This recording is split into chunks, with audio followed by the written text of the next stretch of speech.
சீனாவுடனான எல்லை விவகாரம் தொடர்பாக மக்களவையில் பாதுகாப்புத்துறை அமைச்சர் ராஜ்நாத் சிங் பேசி வருகிறார். அதன் நேரலை காட்சிகளை தற்போது பார்க்கலாம்.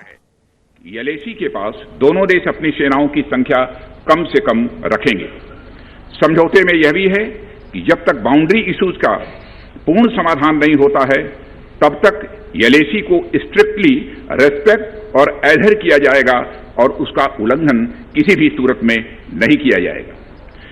इन समझौतों में भारत व चाइना एलएसी के क्लैरिफिकेशन द्वारा एक कॉमन अंडरस्टैंडिंग पर पहुंचने के लिए भी कमिटेड हुए थे। इसके आधार पर 1990 से 2003 तक दोनों देशों द्वारा एलएसी पर एक कॉमन अंडरस्टैंडिंग बनाने की कोशिश की गई, लेकिन इसके बाद चाइना ने इस कार्रवाई को आगे बढ़ाने पर सहमति नहीं जताई।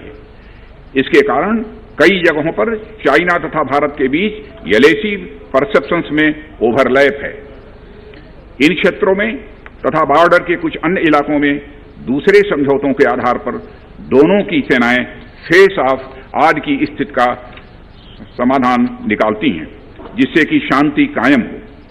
इससे पहले कि मैं सदन को वर्तमान स्थिति के बारे में बताऊं, अध्यक्ष महोदय, मैं यह बताना चाहता हूं कि सरकार की विभिन्न इंटेलिजेंस एजेंसीज के बीच कोऑर्डिनेशन का एक इलेबोरेट और टाइम टेस्टेड मैकेनिज्म है, जिसमें सेंट्रल आर्म पुलिस फोर्सेस और तीनों हमारी आर्म्ड फोर्सेस की इंटेलिजेंस एजेंसीज भी शामिल हैं। टेक्निकल और ह्यूमन इंटेलिजेंस को लगातार कोऑर्डिनेटेड तरीके से इकट्ठा किया जाता है तथा आर्म्ड फोर्सेस से उनके डिसीजन मेकिंग के लिए भी शेयर किया जाता है। अध्यक्ष महोदय, अब मैं सदन को इस साल की उत्पन्न परिस्थितियों से अवगत कराना चाहता हूं। अप्रैल माह से ईस्टर्न लद्दाख की सीमा पर चाइना की सेनाओं की संख्या तथा उनके आर्मामेंट्स में काफी वृद्धि देखी गई है। मई महीने के प्रारंभ में चाइना ने गलवान घाटी क्षेत्र में हमारी ट्रूप्स के नॉर्मल ट्रेडिशनल पेट्रोलिंग पैटर्न में व्यवधान शुरू किया, जिसके कारण फेस ऑफ की स्थिति उत्पन्न हुई। ग्राउंड कमांडर्स द्वारा इस समस्या को सुलझाने के लिए विभिन्न समझौतों तथा प्रोटोकॉल के तहत वार्ता की जा रही थी। इसी बीच मई महीने के मध्य में चाइना द्वारा वेस्टर्न सेक्टर में कई स्थानों पर एलएसी पर ट्रांसग्रेशन करने की कोशिश की गई। इसमें कोंगकाला, गोगरा एंड पेंगोंग का नाम शामिल है। इन कोशिशों को हमारी सेनाओं ने समय पर देख लिया तथा उसके लिए आवश्यक जवाबी कार्रवाई भी की है। अध्यक्ष महोदय, हमने चाइना को डिप्लोमेटिक तथा मिलिट्री चैनल्स के माध्यम से यह अवगत करा दिया कि इस प्रकार की गतिविधियां स्टेटस को यूनिलेटरली बदलने का प्रयास है और यह भी साफ कर दिया गया कि ये प्रयास हमें किसी भी सूरत में मंजूर नहीं है।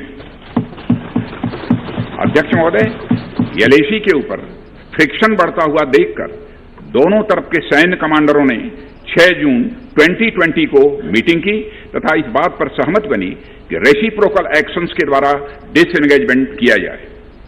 दोनों पक्ष इस बात पर भी सहमत हुए कि एलएसी को माना जाएगा तथा कोई ऐसी कार्रवाई नहीं की जाएगी जिससे स्टेटस को बदले। किंतु इस सहमति के वायलेशन में चीन द्वारा एक वायलेंट फेस ऑफ की स्थिति 15 जून को गलवान में क्रिएट की गई। हमारे बहादुर सिपाहियों ने, हमारे बहादुर सेना के जवानों ने अपनी जान का बलिदान दिया और साथ ही चीनी पक्ष को भी भारी क्षति पहुंचाई है अध्यक्ष महोदय, और अपनी सीमा की सुरक्षा में वह कामयाब रहे। इस पूरी अवधि के दौरान हमारे बहादुर जवानों ने जहां संयम की जरूरत थी वहां संयम रखा तथा जहां शौर्य की जरूरत थी वहां शौर्य प्रदर्शित किया है। अध्यक्ष महोदय,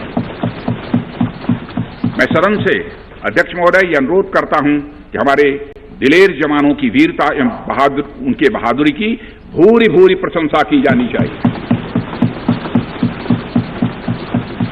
हमारे बहादुर जवान अत्यंत मुश्किल परिस्थितियों में अपने अथक प्रयास से समस्त देशवासियों को सुरक्षित रख रहे हैं। एक ओर किसी को भी हमारे सीमा की सुरक्षा के प्रति हमारे डिटर्मिनेशन के बारे में संदेह नहीं होना चाहिए। वहीं भारत यह भी मानता है कि पड़ोसियों के साथ शांतिपूर्ण संबंधों के लिए आपसी सम्मान और आपसी सेंसिटिविटी भी आवश्यक है। चूंकि हम मौजूदा स्थिति का डायलॉग के जरिए समाधान चाहते हैं और हमने चाइनीज साइड के साथ डिप्लोमेटिक और मिलिट्री एंगेजमेंट बनाए रखा है। इन डिस्कशंस में 3 की प्रिंसिपल्स हमारी अप्रोच को तय करते हैं। फर्स्ट, दोनों पक्षों को एलएसी का सम्मान और कड़ाई से पालन करना चाहिए। सेकंड, किसी भी पक्ष को अपनी तरफ से यथास्थिति का उल्लंघन करने का प्रयास नहीं करना चाहिए। और थर्ड, दोनों पक्षों के बीच सभी समझौतों और अंडरस्टैंडिंग्स का पूर्णतया पालन होना चाहिए। चाइनीज साइड की यह पोजीशन है कि स्थिति को एक जिम्मेदार ढंग से हैंडल किया जाना चाहिए और द्विपक्षीय समझौतों एवं प्रोटोकॉल के अनुसार शांति एवं सद्भाव सुनिश्चित किया जाना चाहिए। वह भी यही कहते हैं।